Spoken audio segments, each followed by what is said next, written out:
Hello दोस्तों, नए video में आप सभी का फिर से स्वागत है। और आप लोगों को पता होगा कि हम लोग क्या कर रहे हैं। हम लोग कर रहे हैं 10,000 MCQ की प्रैक्टिस, जिसमें क्या होंगे यूपीएससी के या फिर स्टेट पीसीएस के पीवाईक्यू होंगे सारे के सारे। और जिसको नहीं पता उसके लिए बता देते हैं कि आज हम लोग क्या करने वाले हैं, हिस्ट्री के क्वेश्चन को सॉल्व करेंगे। इससे पहले के वीडियो में हम लोगों ने क्या किया था, हिस्ट्री के क्वेश्चन को सॉल्व किया था, तो उसी के आगे के हम लोग आज सॉल्व करने वाले हैं। तो आज कंप्लीट 2024 तक की जो पीवाईक्यू होंगे हिस्ट्री के, वो सारे के सारे कंप्लीट हो जाएंगे। तो चलिए शुरू करते हैं, और आप लोग इसका आंसर देने की कोशिश भी कीजिएगा। और क्या कीजिएगा, वीडियो को लास्ट तक देखिएगा, साथ ही साथ क्या वीडियो को लाइक भी कर लीजिएगा और चैनल को सब्सक्राइब भी कर लीजिएगा। तो पहला क्वेश्चन आता है हमारा, क्या कौटिल्य के अर्थशास्त्र से संबंधित आया। क्या बोला है, कौटिल्य के अर्थशास्त्र के अनुसार निम्नलिखित में से कौन सा कथन सही है। न्यायिक दंड के परिणाम स्वरूप कोई भी व्यक्ति दास हो सकता था। क्या ये सही है या फिर गलत है, आपको बताना है। स्त्री दास अपने मालिक के संसर्ग से पुत्र जनन पर कानूनी तौर पर मुक्त हो सकती थी। क्या, तो बिल्कुल ये सही बात है। यानी कि जो कौटिल्य का अर्थशास्त्र था, उसमें इस बारे में बात हुई थी कि जो अगर कोई स्त्री है, तो अगर अपने मतलब कि मालिक से अगर मतलब कि बच्चे का जन्म देती है, तो वो क्या कर सकती है, अगर पुत्र को जन्म देती है तो वो क्या होगी, कानूनी रूप से मतलब कि दास से मुक्त हो जाएगी। यदि स्त्री दास का मालिक उस स्त्री से पैदा हुए पुत्र का पिता है, तो उसे पुत्र को मालिक का पुत्र मतलब कि उस पुत्र को मालिक का पुत्र होने का कानूनी हक भी मिलता था। तो इसमें से आपको बताना है कौन कौन से सही है। तो इसका राइट आंसर मैं बता देता हूँ आपको, जो कि यूपीएससी ने भी माना था। और इसका क्या है, फर्स्ट वाला, यानी कि जो फर्स्ट वाला गलत है। यानी कि परिणाम स्वरूप क्या, व्यक्ति को दास नहीं होता था। यानी कि जो न्यायिक दंड के परिणाम स्वरूप व्यक्ति को दास नहीं मिलता था। बाकी क्या है, दूसरा और तीसरा इसका सही है। इसका मतलब राइट आंसर क्या होगा इसका, 2 और 3 सही है। तो चलिए अगले क्वेश्चन को सॉल्व कर लेते हैं। और अगला क्वेश्चन हमारा आता है हिस्ट्री से ही, अशोक के प्रमुख शिलालेख। और आप जान लो कि अशोक के शिलालेख से संबंधित यूपीएससी या फिर यूपीवीसीएस दोनों आयोग काफ़ी बार क्वेश्चन बनाता रहता है। तो इसी के हिसाब से आप लोग क्या इसका आंसर भी देने की कोशिश कीजिएगा। और इसमें क्या पूछा गया है, कौन से सही मिलान है, मतलब कि शिलालेख का स्थान और वह स्थान किस राज्य में है। जैसे कि धोली, धोली कहाँ पे हमारा पड़ता है, क्या उड़ीसा में है, एरागुड़ी के आंध्र प्रदेश में, जोगड़ क्या मध्य प्रदेश में, कालची का कर्नाटक में है। इस हिसाब से आपको बताना है कितने युग्म सही सम्मिलित हैं। तो ये एक तरीके से मतलब कि क्वेश्चन जो थोड़ा सा युग्म सम्मिलित वाला थोड़ा सा टफ हो जाता है, पर इसका आप लोग आंसर देने की कोशिश कीजिए। तो आप लोग जान लो धोली कहाँ पे था, हमारा उड़ीसा में ही था, बिल्कुल सही बात है। और एरागुड़ी कहाँ पे, हमारा आंध्र प्रदेश में, ये भी बिल्कुल सही है। जोगड़ कहाँ, हमारा जोगड़ भी हमारा मतलब कि शायद महाराष्ट्र वाले रीजन में पड़ता है। और वहीं जो हमारा कालसी है, कालसी हमारा कहाँ पे पड़ता है, उत्तराखंड में पड़ता है। तो यानी कि हमारा चौथा और तीसरा गलत हो जाता है, यानी कि केवल 2 विकल्प सही हैं। तो इसी प्रकार से आपको इसका आंसर देना था। और जो मैंने कि बताया आपको जोगड़, अगर मैं आपको बताना चाहूँ जोगड़ कहाँ पे पड़ता है हमारा, जोगड़ भी हमारा उड़ीसा में ही पड़ता है। यहाँ पे मैंने शायद महाराष्ट्र बोल दिया होगा, तो जोगड़ भी हमारा कहाँ पे पड़ता है, उड़ीसा में ही पड़ता है। तो जोगड़ भी हमारा उड़ीसा में पड़ता है। तो इस प्रकार से क्या होंगे, इसके केवल 2 विकल्प सुमेलित हैं। और चलिए अगले क्वेश्चन को सॉल्व कर लेते हैं। और अगला क्वेश्चन कौन सा आता है, निम्नलिखित में से राजा दिया है और राजवंश दिया है, इसके हिसाब से आपको बताना है कि कौन कौन से सही सुमेलित हैं। इसको मैं थोड़ा सा छोटा कर देता हूँ। तो बोला है निनुक, जो निनुक राजा था क्या चंदेल शासक था, यानी कि चंदेल राजवंश का शासक था। जय शक्ति क्या मतलब कि परमाल का था क्या, नागवट द्वितीय गुर्जर प्रतिहार का था क्या, भोज राष्ट्रकूट का था क्या। तो इसमें से कितने युग्म सुमेलित हैं, तो इसमें भी राइट आंसर मैं बता देता हूँ आपको। तो इसमें भी क्या केवल 2 ही विकल्प सुमेलित हैं। और अभी लाइट चली गई तो मैं इसको क्या करता हूँ, थोड़ा सा और छोटा कर देता हूँ, ताकि आपको इससे कुछ प्रॉब्लम ना हो। तो इसमें क्या है, कितना है, यानी कि नुनुज जो हमारा है, यानी कि चंदेल शासक है, बिल्कुल सही बात है। ये नुनुज था हमारा क्या, चंदेल राजवंश से संबंधित था। और जो हमारा क्या है, जयशक्ति है, जयशक्ति हमारा परमाल से नहीं है। इसका मतलब क्या, हमारा जयशक्ति जो है परमाल से नहीं है। उसके बाद में क्या, हमारा जो नागभट्ट द्वितीय है वो क्या है, गुर्जर प्रतिहार से भी है, यानी कि इसका पहला और तीसरा सही है। और भोज हमारा राष्ट्रकूट से भी नहीं है, जो भी आप जानते होंगे राष्ट्रकूट के अलग है। तो इस प्रकार से यानी कि इसका केवल क्या होगा, 2 विकल्प सही होगा। और जो चंदेल शासक मैंने क्या बताया, चंदेल जो है मतलब कि रेणुका का है। उसके बाद में क्या बताया मैंने, जो परमाल है, परमाल के कौन है, जय शक्ति हैं। तो यानी कि जय शक्ति, सॉरी यहाँ पे क्या बोला मैंने, मतलब कि जय शक्ति जो है परमाल के नहीं है। और जो राष्ट्रकूट थे, मतलब कि राष्ट्रकूट क्या है, हमारे राष्ट्रकूट के दंती दुर्ग ना के भोज हैं। तो इस प्रकार से हमारे क्या केवल 2 विकल्प सही था। चलिए अगले क्वेश्चन को सॉल्व कर लेते हैं। और अगला क्वेश्चन हमारा कौन सा आता है, प्राचीन दक्षिण भारत में संगम साहित्य के बारे में आपको बताना है कौन सा सही है। यानी कि संगम साहित्य क्या है, संगम कविताओं में भौतिक एवं संस्कृति का कोई संदर्भ नहीं था। इसको मैं हटा ही देता हूँ। तो क्या बोला है, संगम साहित्य में कौन सा सही है। तो संगम साहित्य में कविताओं में भौतिक सांस्कृतिक संस्कृति का कोई संदर्भ नहीं था। क्या ऐसा कोई हो सकता है कि कोई संगम कविता उसमें कोई भौतिक संस्कृति का कोई संदर्भ ही ना हो? यानी कि हमारा पहला तो आप इसे कॉमन सेंस से भी सही कर सकते हैं, यानी कि गलत होगा। वर्ण की सामाजिक वर्गीकरण संगम कवियों को ज्ञात था। तो ये तो नॉर्मल आप समझेंगे अगर कॉमन सेंस लाएंगे तो उस समय मतलब कि इतना तो मतलब कि कवि होंगे उनको समझ में होगा कि वर्ण की सामाजिक स्थिति क्या है। तो इस प्रकार से हमारा क्या होगा, दूसरे मतलब कि जो हमारा क्वेश्चन है इसका क्या होगा, बी आंसर सही होगा। और उसके बाद में चलिए अगले क्वेश्चन को सॉल्व कर लेते हैं। बाकी इसका अगर आप देखना चाहें तो आगे भी देख सकते हैं। क्या बोला है कि संगम कविताओं में शौर्य का कोई संदर्भ नहीं था। तो ऐसा नहीं हो सकता कि शौर्य का ना हो। संगम साहित्य में जादुई ताकतों का असंगत बताया गया। तो जादुई ताकतों को असंगत नहीं बताया गया, ऐसा कुछ भी नहीं है। अगला चलिए क्वेश्चन को सॉल्व कर लेते हैं। अगला क्या है, किसके राज्यकाल में योग विशिष्टि का निजामुद्दीन पानीपत द्वारा फारसी में अनुवाद किया गया था। तो यानी कि निजामुद्दीन पानीपत द्वारा फारसी में अनुवाद किसके कार्यकाल में किया गया था, योग विशिष्टि का। तो योग विशिष्टि का आप जानते होंगे जो अकबर था उसके कार्यकाल में जो था योग विशिष्टि का निजामुद्दीन पानीपत के द्वारा फारसी में अनुवाद कराया गया था। चलिए अगले क्वेश्चन को सॉल्व करते हैं। अगला क्वेश्चन कौन सा आता है हमारा, विश्व मुद्रा में विश्व की दूसरी सबसे, सॉरी यहाँ पे कुछ गलत है। तो विश्व की सबसे दूसरी मतलब कि विश्व की दूसरी सबसे ऊंची मूर्ति का उद्घाटन किया गया है। निम्नलिखित कथनों में से कौन सा रामानुजन की शिक्षाओं को सही निरूपित करता है। यानी कि रामानुजन की शिक्षाओं के बारे में पूछा गया है। और जो इसका विकल्प थोड़ा सा कट गया है, मैं आपको इसका बता देता हूँ। उसका आगे क्या था, मतलब कि हाल ही में इसमें था, हाल ही में हैदराबाद में एक जो मतलब कि रामानुजन की आसन वाली मुद्रा की, आसन की मुद्रा की जो मूर्ति थी किसकी, रामानुजन की। तो उनकी शिक्षाओं के बारे में इसलिए पूछ लिया गया था। तो इसमें क्या गया, मोक्ष की प्राप्ति का सर्वोत्तम साधन क्या, भक्ति है। इनका मतलब कि शिक्षाओं का जीवन निरूपित करता है क्या, वेद शाश्वत आत्म प्रतिष्ठित और पूर्णतः प्रमाणिक है क्या। इन्होंने मतलब वेद के बारे में क्या बात की है ऐसा। तर्क संगत युक्तियाँ और सर्वोच्च आनंद के लिए मौलिक माध्यम है क्या। यानी कि तर्कसंगत युक्तियाँ सर्वोच्च आनंद का मौलिक माध्यम क्या। तो यानी कि ये भी हमारा गलत हो जाता है। ध्यान का माध्यम मोक्ष पाता है, ये भी हमारा गलत है। तो रामानुजन ने किससे बताया है, तो रामानुजन बताया है मोक्ष की प्राप्ति को एकमात्र साधन क्या, मतलब कि एकमात्र नहीं बल्कि सर्वोत्तम साधन। तो सर्वोत्तम साधन क्या बताया है, भक्ति को बताया है। तो इसी प्रकार से मतलब कि अगर कोई भी वैश्विक या फिर भारतीय परिप्रेक्ष्य में कोई बड़ा घटनाक्रम होता है तो उसके संदर्भ में मतलब कि यूपीएससी क्या करती है, जो मतलब कि हिस्ट्री से रिलेटेड कोई क्वेश्चन पूछ लेती है। अगला आया, हाल ही में प्रधानमंत्री ने क्या लिखा, वेरावल में सोमनाथ मंदिर के निकट एक सर्किट हाउस का उद्घाटन किया। देख रहे होंगे अभी क्या, सोमनाथ मंदिर के निकट एक सर्किट हाउस का उद्घाटन हुआ, तो उस पर भी यूपीएससी ने क्वेश्चन पूछ लिया। सोमनाथ मंदिर के बारे में निम्नलिखित कथनों में से कौन सा सही है। सोमनाथ मंदिर ज्योतिर्लिंग देव मंदिरों में से एक है क्या। और इसके बाद में बोला गया है, अल-बुर्निगन ने सोमनाथ का वर्णन किया है। तो कैसे, बिल्कुल सही है। सोमनाथ की प्राण प्रतिष्ठा राष्ट्रपति राधाकृष्णन के द्वारा की गई थी। तो ऐसा गलत है हमारा। इस प्रकार से अगर तीसरा काट देते हैं तो आपको मिल जाता है आंसर कौन, 1 और 2 बिल्कुल सही है। चलिए अगला क्वेश्चन सॉल्व कर लेते हैं। अभी क्या 2023 के क्वेश्चन चालू हो चुके हैं। अभी एक आया है शब्द धान्य कटक। तो आपको अगर धान्य कटक के बारे में पता है तो आप इसका आंसर आराम से दे पाएंगे। जो कि महासंघकों के अधीन एक प्रमुख बौद्ध केंद्र था, यानी कि बौद्ध केंद्र के रूप में समृद्ध हुआ। निम्नलिखित में से किस क्षेत्र से अवस्थित है। यानी कि धान्य कटक जो है कहाँ पे अवस्थित है। अगर धान्य कटक आप नॉर्मली अगर शब्द से भी अनुमान लगाएं तो आपको शायद लग रहा होगा नॉर्थ का कोई है। और नॉर्थ का इसका मतलब हमारा मगध नहीं होना चाहिए इसको, क्योंकि यूपीएससी के जो क्वेश्चन होते हैं उसको आप कितना भी पढ़ के जाएँ आपको शायद ही बल्कि पढ़ा हुआ मिले। बल्कि 20-30 तो मिल जाते हैं, बाकी आगे तो आपको अपने कॉमन सेंस से ही लगाने पड़ते हैं। तो मैंने लगा लिया कि मगध तो नहीं होने चाहिए। मगध और कंधार मतलब कि गंधार भी शायद मुश्किल है। तो कलिंग और आंध्र में अगर आपको थोड़ा सा कन्फ्यूजन है तो नॉर्थ वाला आप लगा लीजिए आंध्र, यानी कि इसका राइट आंसर भी क्या था हमारा, आंध्र ही था। तो इसी प्रकार से मतलब कि क्वेश्चन को सॉल्व करने का तरीका होता है। तो चलिए इसका यानी कि आंसर क्या होगा, ए हो जाएगा, आंध्र के संबंधित क्षेत्र राज्य। भारतीय इतिहास,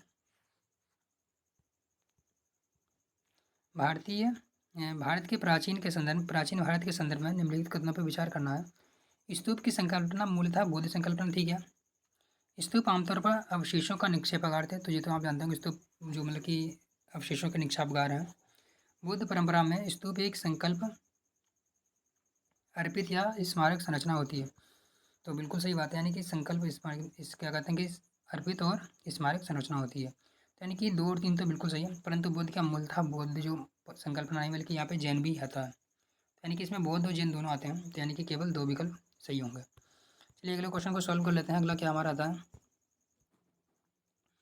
और आप लोग देख रहे होंगे कि प्राचीन भारत के संदर्भ में यूपीएससी कैसे पूछ रही है। दक्षिण भारत के संदर्भ में क्या कोरकोई, पुम्पुहार और मूरी क्या है मुचीरी किस रूप में विख्यात थे? तो क्या ये राजधानी नगर थे, पत्तन थे, लोह एवं इस्पात निर्माण के केंद्र थे, या फिर जैन तीर्थकारों के क्षेत्र थे? तो ये सब क्या थे हमारे एक तरीके से पत्तन बंदरगाह थे, तो यानी कि पत्तन थे जब दक्षिण भारत का। चलिए अगले क्वेश्चन को सॉल्व कर लेते हैं। अगला क्या हमारा था, साम्राज्य पर विचार करना है, निम्नलिखित जो दिए गए हैं उपरोक्त में से कितने साम्राज्यों ने अपने राज्य आधे 8वीं शताब्दी ईसा पूर्व में स्थापित किया? यानी कि कौन कौन से जो है 8वीं शताब्दी ईसा पूर्व में स्थापित किए गए थे? क्या हयौसल था, गढ़वाल था, काकतीय था या यादव था? तो इनमें से कौन कौन से जो है 8वीं शताब्दी के आसपास में आए थे, जी आपको बताना है। तो इसका राइट आंसर मैं बताना चाहूँ तो आपको, इसका राइट आंसर क्या होगा, इनमें से कोई नहीं, यानी कि सारे के सारे जो है मतलब कि अलग शासनकाल के टाइम के हैं। और इसमें यही जो हायोसल है, यानी कि जो हमारे क्या है 10वीं से 14वीं शताब्दी ईसा पूर्व का है, और जो कर्नाटक वाले रीजन से आता है, यानी कि 10वीं और मतलब कि 10वीं से 14वीं तक की है। और जो हमारा उसके बाद में आता है गढ़वाल का जो आता है, तो गढ़वाल क्या होता है हमारा लगभग 1000 से 1085 के आसपास में आया है। तो ये भी हमारा क्या मतलब कि बनारस और कन्नौज वाला रीजन था, तो यहाँ पे भी हमारा क्या है दूसरा भी नहीं होता। और जो काकतीय था, तो काकतीय का क्या आया है, काकतीय जो है मतलब कि 12वीं से 14वीं शताब्दी के आसपास में आया है, तो काकतीय भी हमारा गलत हो जाता है।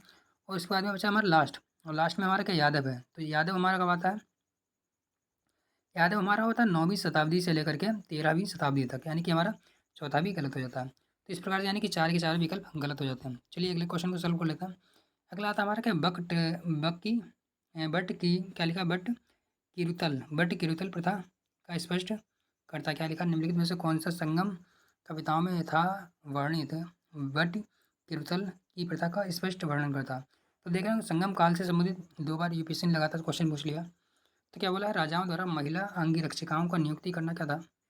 राज दरबार में विद्वानों के धर्म और दर्शन से जुड़े विषयों पर विचार विमर्श करना एकमात्र मतलब कि विचार विचार क्या कहते हैं विचार विमर्श करने हेतु एकत्रित होना था क्या? किशोरियों द्वारा कृषक क्षेत्रों की निगरानी करना और चिड़ियाओं को पशुओं को भगाना था क्या? तो अगर आप कॉमन सेंस लगाएं मतलब कि बट किरु तल, वैसे तो मैंने कॉमन सेंस से इसको सॉल्व कर लिया था, पर अगर आप देख रहे होंगे कि एक विकल्प है जो संगम का मतलब कि एक शब्द है, संगम काल की कविताओं में इतना ज़्यादा बल्कि वर्णित हो रहा है, तो जाहिर सी बात है राजाओं के मतलब कि वीरता के बारे में ही बात हो रहा होगा। तो इसलिए इसका राइट आंसर क्या है, डी है। क्या युद्ध में पराजित जो राजा था वो क्या करता था, आमरण अनशन करके अनुष्ठानिक मृत्यु वरण करता था, यानी कि अपनी मृत्यु को स्वीकार कर लेता था अगर कोई राजा हार जाता था तो। अगला आता हमारा मध्यकालीन गुजरात के इनमें से किस शासक ने द्वीप पर पुर्तगालियों का सदर्पण कर दिया, यानी कि किसने जो था द्वीप को पुर्तगालियों को सुपर्द कर दिया, यानी कि दे दिया? अहमद शाह था क्या, महमूद बेगड़ा क्या लिखा बेगुड़ा था क्या, बहादुर शाह था या मोहम्मद शाह था? तो कौन था, बहादुर शाह था। चलिए अगले क्वेश्चन को सॉल्व कर लेते हैं। और क्या पूछा गया है, विजयनगर साम्राज्य के इनमें से किस एक शासक ने तुंगभद्रा नदी पर एक विशाल बांध का निर्माण किया और नदी की राजधानी को नगर तक, यानी कि नदी से राजधानी नगर तक, यानी जो नदी से राजधानी नगर तक कई किलोमीटर लंबी एक नहर और कुलिया का निर्माण कराया? तो कौन थे, देवराय प्रथम थे, वीर विजय थे या फिर मल्लिकार्जुन थे या विरूपाक्ष थे? तो कौन थे, देवराय प्रथम थे। चलिए अगले क्वेश्चन को सॉल्व करते हैं। आत्मा केवल जंतु पादप और संपत्ति में नहीं, सॉरी संपदा में नहीं, बल्कि शैलाओं प्रवाहित जलधाराओं एवं अन्य प्राकृतिक वस्तुओं में भी है, जिन्हें अन्य धार्मिक संप्रदाय जीवित नहीं मानते हैं। यानी कि एक ये क्वेश्चन एक तरीके से रिपीट क्वेश्चन है, और इससे पहले भी यूपीएससी ने इस पर पूछा था। तो क्या ये बुद्ध परंपरा में है, जैन परंपरा में है, शैव में या वैष्णव में? तो इसका राइट आंसर मैं आपको बताना चाहूँ, अगर आपने पढ़ा होगा पीवाईक्यू तो आप जानते हो कि जैन परंपरा में बताया गया है कि हर एक छोटी से छोटी वस्तु में भी आत्मा होती है, चाहे वह पत्थर भी क्यों ना हो। तो वहीं से यूपीएससी ने इसको उठा लिया था। चलिए अगले क्वेश्चन को सॉल्व करते हैं। निम्नलिखित में से किस एक एक्ट के द्वारा बंगाल के गवर्नर जनरल को भारत के गवर्नर जनरल के रूप में नामित या अभिहित किया जाता है? तो आप जानते हो नॉर्मल 1833 के चार्टर एक्ट के द्वारा क्या था, बंगाल के गवर्नर को भारत का गवर्नर जनरल बना दिया गया था। चलिए अगले क्वेश्चन को सॉल्व करते हैं। अगले क्या है, निम्नलिखित युग्मों पर फिर से विचार करना है, स्थल और जिसके लिए जाना जाता है। तो विजयनगर क्या सेब गुफाओं के लिए जाना जाता है? तो हमारा पहला ही गलत हो जाता है। उसके बाद में जो भाजा की गुफाएं वो हम बौद्ध गुफाओं के लिए हैं। और जो सित्तन वासल की गुफाएँ वो किसके लिए हैं? जैन गुफाओं के लिए। और वो जो बेश नगर है वो भी हमारा बौद्ध गुफाओं से संबंधित है। इस प्रकार से इसमें भी क्या केवल 2 विकल्प सही हो जाएँगे। चलिए अगले क्वेश्चन को सॉल्व करते हैं। अगला क्या है? इतिहास के संदर्भ में अलेक्जेंडर री एच क्या लिखा है? एएच लॉन्ग हार्ट और रॉबर्ट स्लीव की बाद में आता है जेम्स वार्गस और वाल्टर लियाइट किस गतिविधि से जुड़े हुए थे? वैसे तो यूपीएससी का जो क्वेश्चन आप बहुत ईजी लग रहा होगा आपको, पर यहाँ पे अगर अलेक्जेंडर को हटा दें, अगर यहाँ पे यूपीएससी केवल इतने नाम दे देती तो शायद टफ हो जाता। तो केवल अलेक्जेंडर की वजह से ही आप समझ गए होंगे कौन है जो हमारे पुरातात्विक उत्खनन करता है ये सब। क्योंकि ऐसा क्वेश्चन फिर आगे पढ़ने का भी मतलब ज़रूरत नहीं पड़ती है, अगर लेकिन पढ़ना ज़रूरी है। जैसे कि औपनिवेशिक काल में अंग्रेज़ों के प्रेस की स्थापना से संबंधित नहीं है, ना ही देसी रजवाड़ों के गिरजाघरों की स्थापना से, ना ही औपनिवेशिक भारत में रेल के निर्माण से संबंधित कोई भी है। चलिए अगले क्वेश्चन को सॉल्व कर लेते हैं। और अगला क्वेश्चन भी काफ़ी इंपॉर्टेंट है, क्या बोला है और शायद रिपीट भी हो सकता है, कई बार रिपीट भी हुआ है। क्या है? 7 अगस्त को राष्ट्रीय हथकरघा दिवस के रूप में घोषणा की गई है। क्यों की गई है? क्या 1905 में इसी के दिन स्वदेशी आंदोलन शुरू किया गया था? तो बिल्कुल सही बात है, दोनों कथन इसकी व्याख्या भी करते हैं, यानी कि राइट आंसर ए हो जाएगा। और स्वदेशी आंदोलन से तो अगर आप पीवाईक्यू देखते हैं तो लगभग 5 से 6 बार स्वदेशी आंदोलन के बारे में पूछा है, घुमा फिरा करके। अभी हमारे 2024 के सबसे मोस्ट इंपॉर्टेंट क्वेश्चन सारे चालू हो चुका है। और इसके बाद में हमारे क्या है, टोटल अभी 5 से 6 क्वेश्चन बचे हुए हैं। प्राचीन भारत के संदर्भ में गौतम बुद्ध के सामान्यतः निम्नलिखित में से कौन सा उपनामों से जाना जाता है? तो क्या नायापुत्र के नाम से जाना जाता है, शाक्यमुनि के नाम से, या तथागत? तो हम जानते हैं कि शाक्यमुनि है, तथागत तो बुद्ध का नाम है ही। और एक क्या नाम है? मैत्रेयी भी नाम है, एक तरीके से भावी बुद्ध के रूप में जाना जाता है। पर नयापुत्र किसका नाम है? जैन का, यानी कि जो जैन है उनका नाम है। तो इस प्रकार से हमारे केवल 2 विकल्प सही होंगे, यानी कि 2 और 3। तो इस प्रकार से हमारा जे वाले भी सही हो जाता है। अभी बोला है उपनिषदों में कौन सा नीति कथा यानी कि पौरवल नहीं है, मतलब कि निम्नलिखित कथनों पर विचार करना है कौन सा सही है। उपनिषदों में कोई भी नीति कथा नहीं है। तो आप समझ सकते हैं क्या उपनिषद में कोई ऐसा भी ना हो कि नीति कथा ना हो, यानी कि कोई भी पैरावल ना हो। तो ये तो आप अगर लगाएंगे थोड़ा सा कि उपनिषद हमारे क्या 108 उपनिषद है, तो 108 उपनिषद में क्या ऐसा कोई भी नहीं हो सकता कि ऐसा कुछ ना हो। तो इसको आप नॉर्मल काट सकते हैं। और क्योंकि ऐसे क्वेश्चन को आप पढ़ के, ऐसा नहीं कि आप पढ़ के इसको सॉल्व कर सकते हैं, आप कितना भी पढ़ लें आपको ये विकल्प कहाँ मिलेगा? अगर आप मिलेगा अभी तो आपको क्या याद होगा वहाँ पे। तो इसको क्या आप कॉमन सेंस से ही सोल्व करेंगे और यहाँ पे रिस्क लेना पड़ेगा। उपनिषदों की रचना पुराणों से भी पहले हुई है। तो हाँ जी बिल्कुल सही बात है, जो उपनिषद थे वो हमारे क्या पुराणों से भी पहले हैं। तो यानी कि सबसे पहले हमारे क्या आते हैं? वेद आते हैं, वेद के बाद में क्या आता है हमारे? उपनिषद, उसके बाद में पुराण आते हैं। अगला आता हमारा भारतीय इतिहास के भारतीय सरकार अधिनियम 1935 के संदर्भ में निम्नलिखित कथनों पर विचार करना है। और क्या बोला है इसमें ब्रिटिश भारतीय प्रांतों और देशी रियासतों को मिलाकर के एक अखिल भारतीय परिसंघ फेडरेशन की स्थापना का प्रावधान किया। तो बिल्कुल सही बात है, एक अखिल भारतीय संघ की स्थापना की बात कर दी, मतलब की थी। रक्षा और विदेशी संबंधित मामलों को परिसंघीय विधानमंडलों को नियंत्रण के अधीन रख दिया। तो बिल्कुल गलत बात है, विधानमंडलों को नहीं बल्कि अपने अधीन कर लिया था। तो इसका मतलब एक बिल्कुल सही होगा केवल। चलिए अगले क्वेश्चन को सॉल्व कर लेते हैं। और अगला क्वेश्चन हमारा क्या आता है? मध्यकालीन भारत के संदर्भ में निम्नलिखित में से किसने पुर्तगालियों को भकटल में एक किला बनाने की अनुमति दी? तो किसने दी थी? क्या कृष्णदेव राय थे, मोहम्मद शाह तृतीय था, नरसिम्हा सालुब थे, याशूब आदिल शाह थे? तो कौन थे? कृष्णदेव राय, यानी कि कृष्णदेव राय थे। चलिए अगले क्वेश्चन को सॉल्व करते हैं। निम्नलिखित में से कौन सा नाटककार भास की रचना, मतलब कि भास की किसकी रचना, भास जो है किनकी रचना है, सॉरी, जो नाटककार भास थे उनकी रचना कौन सी, इसमें से आपको ये बताना है। नाट्यशास्त्र किसकी है? माध्यम माध्यम यो क्या लिखा है? व्यायोग्य या काव्यालंकार, तो और महाभाष्य। तो इनमें से किसकी जो मतलब की रचना, कौन सी रचना जो है भास की है? तो कौन सी है? माध्यम वायोग्य जो रचना है वो किसकी है? भास की है। तो चलिए अगले क्वेश्चन को सॉल्व कर लेते हैं। अगला आता है संघभूति और एक भारतीय बौद्ध भिक्षु जिन्होंने 4वीं शताब्दी में ईसा में अंत में चीन की यात्रा की, निम्नलिखित में से किस पर भाष्य के लेखक थे? तो किस पे थे? तो इसका राइट आंसर मैं बता देता हूँ आपको, क्योंकि डायरेक्ट फैक्चुअल क्वेश्चन आ जाता है, इसमें कोई कॉन्सेप्ट नहीं है। सर्वस्त्रवाद विनय जो था इस पे उन्होंने अपना भाष्य लिखा था। कौन थे? एक संघभूति। कौन थे? संघभूति एक भारतीय बौद्ध भिक्षु थे। तो यूपीएससी यहाँ से भी पूछ सकती है कि उपरोक्त में से कौन सा भारतीय बौद्ध भिक्षु थे जिन्होंने 4वीं शताब्दी ईसा पूर्व के अंत में चीन की यात्रा की? तो उसमें भी क्या बहुत सारे विकल्प बना देगी, इसमें एक विकल्प बोल देगी संघभूति, तो उसका राइट आंसर क्या होगा? संघभूति। और संघभूत ने किस पे लिखा था? सर्वस्ववाद विनय नामक। तो इस प्रकार से हमारी क्या टोटल 25 क्वेश्चन क्या प्रैक्टिस हो चुकी है। और आज का वीडियो थोड़ा जैसा छोटा ही बना, क्योंकि ज़्यादातर क्वेश्चन क्या थे हमारे मतलब कि फैक्चुअल थे। तो बाकी आप लोग बताइएगा आप लोगों को वीडियो कैसा लगा। बाकी वीडियो लाइक कर लीजिएगा और चैनल को सब्सक्राइब भी कर लीजिएगा। तो चलिए मिलते हैं नेक्स्ट वीडियो में। यहाँ तक आप लोगों ने वीडियो देखा इसके लिए बहुत बहुत धन्यवाद।